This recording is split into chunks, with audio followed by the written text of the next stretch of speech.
Welcome to the official YouTube channel for the Colin Cowherd podcast. Go on, hit that subscribe button if you're new so you don't miss any of our great football content this season. All right, Pittsburgh. I thought it was one of the shocking performances of the day, but in hindsight, it's sort of explainable. Pittsburgh 24, Minnesota 21 started for me 8:30 in the morning. I thought it was my favorite bet of the week. But then all of a sudden, they had three backup offensive linemen, and the Steelers, I felt Kevin O'Connell came into the game with a game plan, and so did Brian Flores, and they didn't adjust, but I think Kevin O'Connell couldn't adjust. Listen, Aaron played the best game I think Aaron's played in a couple years. I really did. He and DK Metcalf have a clear connection. I thought the Steelers' offensive line today, John, the Steelers have not developed a consistent run game in 6 years. I thought they ran the ball today effectively. I don't know. I looked at Pittsburgh and I'm like, Jesus, this is the best Steeler performance. And again, they were missing three linemen. Vikings were a mess on the O-line. But we can't make excuses. Baltimore's defense, you got to make plays. I thought Pittsburgh, that was a great performance by them.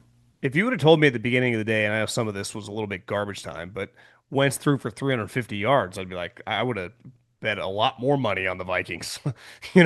I'm with you. I thought for the first time in 4 games, a little bit last week, but they look like a physical team start to finish. Yes. Gainwell ran for 99 yards. If you just gave the Steelers every week a 100-yard rusher, they're going to have a chance because, the days of Aaron throwing for 375 yards are done. But what he can do is a little bit like today, 20 to 24, 220 yards. And part of giving DK a lot of money, which was pretty risky, every once in a while he's going to take it 80 yards and cut across the field and run by everybody. So if over the course of the season, DK gives you 10 touchdowns and 3 or 4 of them are like that today. Yes, they usually are. But you got to play good defense. They had 6 sacks. They were all over Wentz, and, they were hitting really hard. Now, they did lose Ramsey at the end of the game. But to me, there was a physicality to their team start to finish that had kind of been lacking. And I do wonder, if Tomlin, part of him is that rah-rah, what is going on here? And I think their defense kind of been getting called out and came to play today. And I would say the same thing for their offensive line because part of the reason every single human alive loved Minnesota, it's like, well, Flores against this offense, what's going to happen? The Steelers' O-line and run game has been a 6-year disappointment. I'm watching today and I'm like, now, again, have I watched every Steeler drive and every Steeler game? But over the last 6 years, I honestly felt watching that game, that was the most hopeful Steeler win. I'm like, well, totally. That didn't look I agree. They could go on the road and win a playoff game. Like so much of this league in a passing league is, can you consistently run the ball? First, you don't want your quarterback throwing 40 times, especially an old quarterback. Secondly, it keeps your defense off the field. And I think Pittsburgh's defense, you have some older players. J.J. Watt was great today, but you have some older players and new players. So you don't want your guys on the field for 66 plays. I wrote down 4 or 5 different times. Wow, impressed. Steeler O-line, ... Really great today. Yeah, at one point the game was 21-6. Yeah, to me, they were creating turnovers. They had a bunch of sacks. I can imagine, and listen, I know the Vikings won 100-0 last week against Jake Browning and the Bengals, but every single person with the Steelers said, we're not flying to Dublin, Ireland to lose to Carson Wentz. Like, that is not happening on our watch. Hell, I woke up, the game started at 6:30 for me, and it was 14-3, and DK had just had that play, and then you just watch the rest of the game, and again, they got some late touchdowns. Rodgers is screaming to go for it at the end. They get denied at like the 1-yard line, right, when he wanted to basically ice the game. And a couple plays later, they score. So all of a sudden, I think it was like 24-14, and then all of a sudden it's 24-21, and they still got a minute or two before the 2-minute warning. You're like, whoa.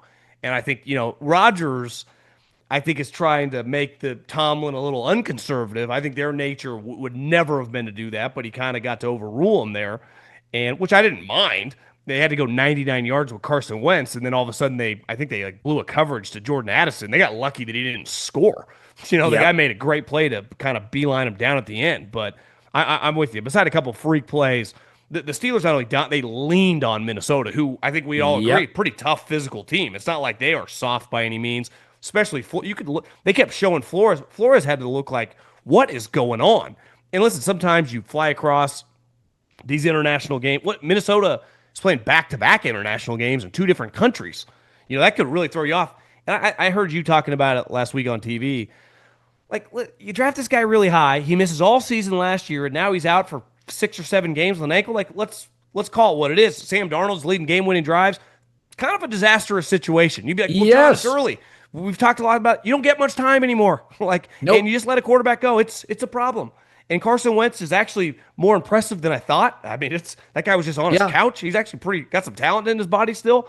But you drafted this guy in the top 15 to be your quarterback of a 14-win team, and he's just sitting there eating sunflower seeds. It's kind of a big problem.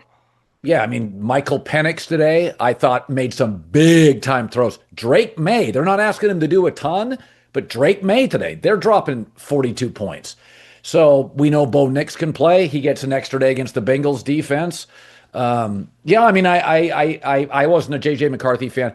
It's interesting. I've been told this has been a line that I've used many times is don't try to validate your previous choices. And they wanted to sign Sam Darnold. They were very interested. And John Snyder came in and, they were willing to pay more. And Sam Darnold, frankly, probably if you asked him, would have wanted to stay. Justin Jefferson, Kevin O'Connell. And by the way, in that division, that's not a great defensive division. Now you go out and have to face a Bosa at the time and the Rams front twice a year. I mean, Sam Darnold follows the league. I'd rather stay in Minnesota in the offensive division than go and have to face McVay and Shanahan. And Arizona's got a defensive coach. They got players. So it's you and I both believed in Darnold. But when you watch Darnold play and you watch J.J. McCarthy, Sam's bigger, thicker, bigger arm. There's a reason they offered him. But I think, did they get into a situation where they're like, well, we drafted him? Yeah, 100%. When's the last time the Vikings, it was like forever the Chiefs, they've never had a drafted quarterback play well. So there was all this pressure.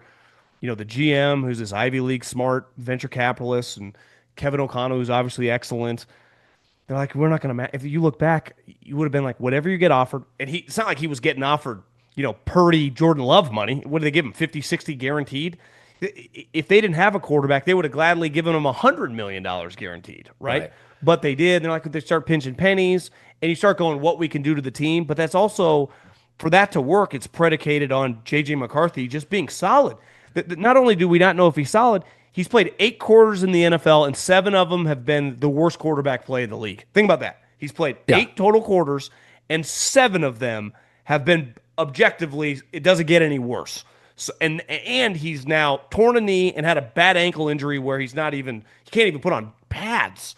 So you go, this is, I don't want to say like DEFCON 5, but you can't tell me that internally they are extremely concerned because, listen, quarterback situation can just, you can get lucky, right? Like, they got a little lucky. I don't blame them once they signed Darnold for $10 million, still drafting J.J. McCarthy. But then you got evidence.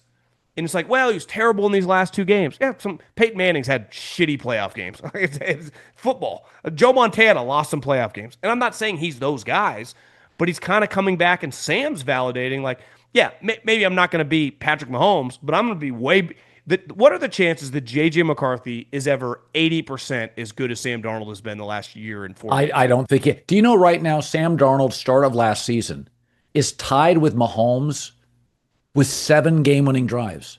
He's tied for the most wins in the league and tied with Mahomes for the most game-winning drives. It's not that Sam is playing well. Sam's playing well late. Yeah. Sam's playing well in big moments. I mean, that Arizona game, they needed Sam. That was a quarterback game. So it's not just that Sam looks bigger and more active.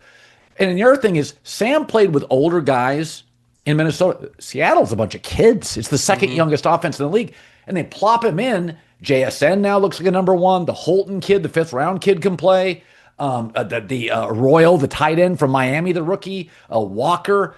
You just brought him into a bunch of kids. Like Jordan Love plays with a young team, but he's been there for 4 or 5 years with all those guys, or at least 3 years. I mean, Sam just plopped him into the young Seahawks. It looks like he's been playing with this group of guys for years. Totally. I mean, I'm with you. And I'll never forget watching the press conference when they signed him and Mike McDonald sitting up there next to him. And they said, well, how much of an impact did it have? I mean, you could argue one of Sam's greatest throws of his short career as a really good player came against Seattle last year. And he said, yeah, kind of had a big impact on us. I had a front row seat for that game, and I game planned against them all week. So I just think, the Steelers are a good example. Is this season is like they start anew next year. Who the hell knows what's going to happen? Rodgers retire. Yeah. He's 42 years old. Maybe tries to come back. I think the Vikings right now,